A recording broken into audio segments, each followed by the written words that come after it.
So we are all much aware and informed that there is COVID in the system, and then not even in the system, there is COVID-19 still in the world, and the world hasn't completely healed, and there hasn't been any permanent cure yet. So but life has moved on. Works have resumed. Government has opened up economy and things are going on as usual. But there is a new normal. We have to wear nose masks. We have to practice physical distancing. But how do we do all that with everything that we are expected to do? So in this video, I'll share with you a few myths about COVID-19 in Ghana, and then hopefully share with you the truth or the truth about the myths.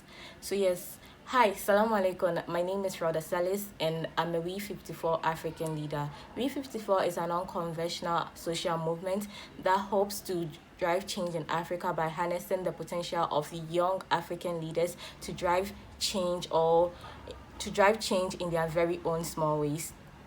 So, like I said, I will be sharing with you myths about coronavirus in Ghana. So, I know lives changed. I know a lot of people, even though lives has changed so much, I know a lot of people still do not believe that COVID is real. But COVID, unfortunately, whether we like it or not, is very real. Okay, so I'll share with you 5 myths. The first myth is that COVID is not real. People still don't believe in Ghana that COVID is not real because probably they go about their lives and have not yet come down with the virus. But yes, COVID is real. Recently, a family pediatrician died of COVID-19, and he is a doctor. So you could see, in as much as he's prone to the virus, he's also very close to the treatment if there is any. But you could see that he died in this situation, and then that situation should explain to you that COVID is very real and not all the times that you get lucky enough to be treated. So the next myth I want to share is that, okay, so it actually happened to me, situations whereby we came back home and we were in lockdown. So my mom was like, oh, we ran out of groceries and she's going to quickly run out and get the groceries. In that situation, she doesn't become the hero.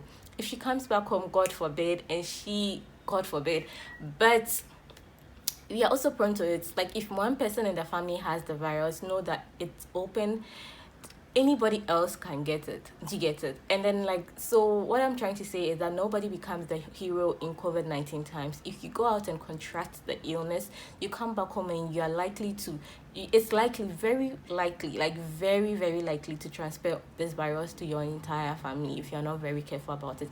That's if within the 14 days that you're supposed to show symptoms, you don't show it. You don't show it, and you don't show it, so you don't see a need to rush or get treatment immediately. Then that way, when the 14 days end, you realize that everyone in your family might test to have the virus. So the next thing I want to share about coronavirus is that people say coronavirus does not survive in very hot climate. So it's not true. Like Ghana, I mean, people will say, oh, it's so hot the virus would die itself. It's not true. It doesn't know climate. It just survives on surfaces and all those things. And then when you contract it, whether it's hot or cold, you're going to either come down with it or something. Like, it doesn't know climate at all. COVID-19 thrives anywhere that gives its breathing space, anywhere that doesn't kill it with disinfectants or cleaning or anything. So please, let's be guided. If it's hot, too hot, like burning hot, COVID-19 can still survive if you don't disinfect. People say when someone comes down with the virus, the person can get it easily, so we won't go close to the person and we'll run away from the person. It's not true. You don't have to stigmatize people that have survived from COVID-19. They have come out strong doesn't mean that they've got it once doesn't mean that they can get it. But also maintain physical distancing is true. Maintain it and do everything that has been asked to be done. Do you get it? But that doesn't mean that, oh, this person has get it, the person can never heal, the person has a soul, I will never say hello to the person, I won't eat with this person. Please, no, it's not true. People can heal from it, and people who get it and heal from it are no more prone to it than you. So yes, so the last myth I would like to share about coronavirus is that coronavirus does not affect the rich. I don't know where this came from, but I know. So this started in Nigeria and then it rolled over to Ghana. So what happened was that rich people were coming down with the virus and they'll just jokingly tweet it out like it's like no problem. Like, you see the video on Twitter talking about how is fiance or wife Chioma came down with a virus, and then everyone is like, oh, so you see, it's actually for the rich people. But no, please, coronavirus is not for the rich people. And then the virus doesn't know well. Like, it just catches anybody that doesn't practice the right physical distance of you. So probably you go about your lives, you hug everyone, you just give everyone a peg, and then you be a bubbly person, and then just go around your life like that. Please, yes, you can get a virus, whether you are rich or you're poor. But what I would say at the end is that if you know your pockets, and you know everything doesn't, you don't know people in the system, you know how everything works, like who do you know, and you get it, and you go around moving about your life and say it's for the rich, and you come down with the virus, you probably, like, the treatments the rich would get if they come down with the virus would not match what you get, because it's what they can afford. Like, they'll make sure they afford very good treatment. So please, let's be guided. Let's not think coronavirus is for the rich and go about our lives without practicing any physical distancing. Yeah, the reason why I'm saying physical distancing instead of social distancing is that physical distancing is what we are observing. We are not supposed to hug. We are not supposed to kiss. We are not supposed to kiss, like greeting, kissing, not what you guys are thinking. And we are not supposed to handshake or anything. And that is physical distancing. But social distancing is what we are doing. We still text each other. We still check on each other. We still have Zoom meetings. We still have online classes. And all those things are social distancing. Like social kind of thing.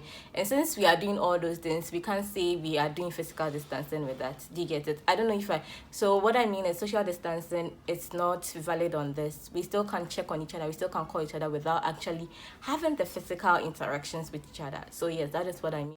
If you haven't already, I would love it if you hit the subscribe button and the notification bell so you can join the farm and we can keep growing. And this is the end of my video. I hope you guys enjoyed this video as much as I did while making it. I hope you guys learned so much from the video. Also, comment down below. Let's talk about things that I did not cover, or if there is any myth that you heard of that really made your day, like made you laugh so hard and be like, what are these guys talking about? Also, sometimes I hear people say all those things, and days when I take my time to elaborate and explain to these people that it is not true, it is a myth, and anybody at all, I explain to them like I did in this video. But there are times where this person is so believing in what the person is saying, and I just watch and I'm like, maybe this person knows the truth and just doesn't want to believe it. So yes, so please try your best and also try to educate people in your little way about the COVID situation.